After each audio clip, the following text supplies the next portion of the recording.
Le lac du Der-Chantecoq, un bijou de biodiversité à cheval entre la Marne et la Haute-Marne et un havre de paix de 48 000 hectares. Hey Flo, je te présente le lac de Der, c'est magnifique. Cette famille arrive tout droit de région parisienne. Elle a choisi de s'offrir un week-end insolite sur le lac. Vous avez juste ici donc, la première chambre. Dans une maison mobile, à partir de 300 € la nuit, le tout 100% confort. L'odeur. Oui, l'odeur de bois. Alors les bleus c'est pour les grands et le jaune c'est pour les enfants. Bien s'assurer de la sécurité, car cette maison sur l'eau est aussi un bateau. Captain, are you ready? C'est parti pour l'embarquement. Ça accélère là. Accrochez-vous. Pas besoin de permis, les vacanciers apprennent à manier la maison flottante grâce aux indications du chef de base. En navigation, pareil, c'est pareil qu'en voiture, toujours prioritaire à droite. Donc si vous avez quelqu'un qui arrive par la droite, prioritaire à la droite. D'accord. Et c'est toujours les voilées qui sont prioritaires par rapport à nous. En moins d'une heure, ce père de famille a déjà pris le coup de main. C'est comme boîte automatique, enfin, on le met en marche et puis il faut juste regarder des vents. Grâce à son moteur électrique, la maison flottante peut explorer près des 3/4 du lac, dans le respect des zones autorisées, sur ce site protégé. Après l'effort, le réconfort. C'est excellent.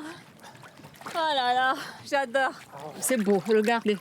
Il y a des signes, c'est assez naturel. On est immergé dans la nature.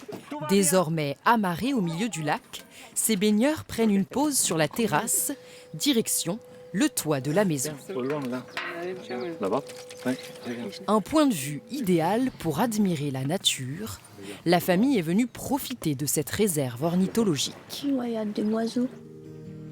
Car ce joyau d'eau douce, plus grand lac réservoir de France, est un site naturel protégé pour les oiseaux d'eau.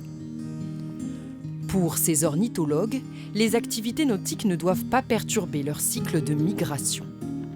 La cigogne noire est un oiseau forestier et cet oiseau est très très farouche et j'ai bien peur qu'avec des bruits sur le lac la nuit ou des lumières, cet oiseau-là ne reste plus sur site, continue sa migration et donc va se fatiguer beaucoup plus.